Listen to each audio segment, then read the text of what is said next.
Hey, it's me, MLB. Here is chapter 54 of Touched. This one is titled Library Day 1. With your father now behind bars, you focused on your first day of work. Monday had come and you busied yourself making breakfast as Hawks hovered ominously behind you, following you back and forth as your mind fretted over all the possible things that could go wrong on your first day. After turning around and bumping into him for the third time that morning, you finally acknowledged that he was there and looked up at him. "Oh, hey, you're back," he said with a chuckle as he let his feet hit the ground. "Lost you in your thoughts there for a bit." "Oh, sorry, I'm just nervous," you said softly as you looked at the floor. "I thought you were excited, chicken. Why all of a sudden nervous?" he asked as he walked over and sat down on the chair, slinging an arm out across the backrest. "Well, I was excited, but now that the day has actually come, I'm worried I'm going to stuff up somehow," you said sadly. "What could go wrong?" he asked. "I could accidentally put a book back that's laced with drugs and get it on my hands, and the police come in to test me for drugs and I come up positive, and then they take me to the station and lock me up with my dad and I suffer in jail for all eternity," you replied, quick as a flash, coming up with the most wildly irrational fear your brain had thrown at you that morning.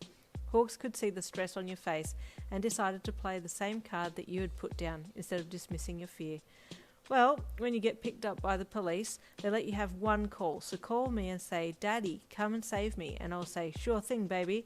And I'll fly down there, bust the door down and whisk you away, and then let Brian get in there with his pride flag and smack them with it," he said with a smile. You snorted and slapped a hand over your nose and mouth, imagining a very hyped up Brian getting in amongst the police and wreaking havoc. Having a little giggle calmed you down, and you walked over to Hawks, standing between his legs as he looked up at you. "Thanks, Daddy," he said softly with a smile. He purred as he looked up at you, rubbing his chin thoughtfully. "You know, I think you'd better stay home with me today." "Why?" you asked confused. "Because Daddy needs to be ridden," he growled as he grabbed you around the waist and strolled off towards the bedroom. You screamed playfully and fought to get free, all of your fears about the first day at the new job forgotten. After Hawks had relaxed you, he helped you get into town for your first shift. "Hey, chicken, just keep an eye out for any suspicious-looking men and remember to only answer to Anne," Hawks whispered to you, reminding you of your undercover status. "I have a little more work to do today, but I'll definitely pop in to see how you're doing," he said as he pulled back from giving you a kiss on the neck. You nodded and smiled. "I will," you replied. "Good luck today." "You too, baby. I'll see you later," he said as he stepped back and shot straight up into the sky. You smiled and turned towards the library doors and pushed them open, walking in to start your first day. "Good morning, Anne," your new boss said as you walked into the office and headed to the lockers in the corner. "Hi, Mr. Bofa," you said softly with a smile. "Would you mind shelving these books?" he asked as he pointed to the trolley by the door that was laden with all kinds of reading material. "Sure," you said with a smile.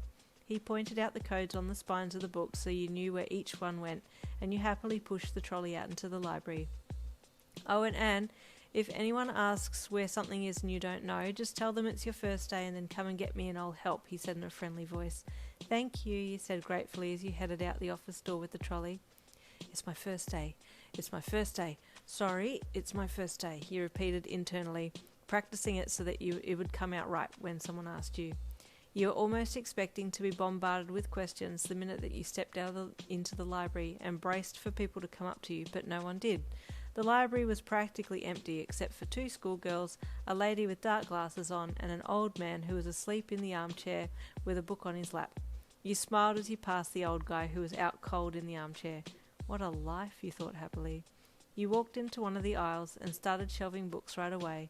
You were absent-mindedly scanning the title of one of the books when the lady with the dark glasses approached you. "Hi, sorry, do you know where I can find books on this contemporary arts?" she asked.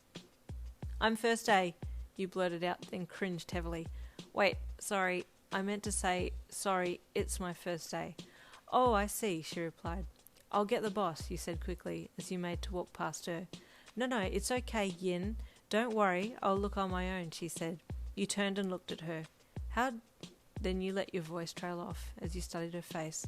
"Why did you call me Yin? My name's Anne," you said bluntly. She smirked. "No, it's not Yin. You were about to ask how I know your name," she said as she stepped forward and reached out to grab you. Thinking quickly to cover yourself, you tapped her hand away as you activated your quirk. Doubt, you thought. She stopped and looked at you, her face showing hesitation, and you watched with heart pounding in your chest. Did it work? Was she thinking about me? Please may she say something with the word doubt in it so that I know. You were saying? You coaxed her. Sorry, I thought maybe I'd called you by your true name, but now I'm not so sure. I doubt that I'm correct, she said. You breathed a sigh of relief and straightened. That's okay. People call me the wrong name all the time, you lied. My name is Anne. Oh, okay, sorry, the lady said as she shook her head and walked off. You turned and ran to the boss's office. Hi, I'm sorry, I need to get my phone and call my husband. It's an emergency, you panted, out of breath from the surge of adrenaline. What's wrong? Mr. Beaufort asked with concern.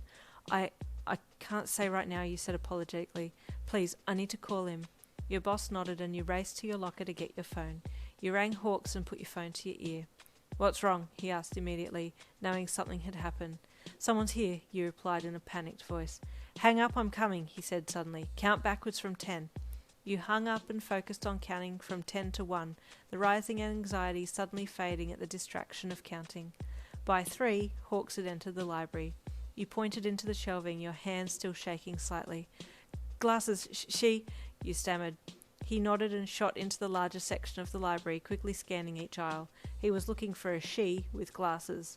Quickly locating the only woman with glasses on, Hawks grabbed the lady who had questioned you. She screamed and fought, but Hawks held her tight. And there ends chapter 54. Stay tuned for chapter 55.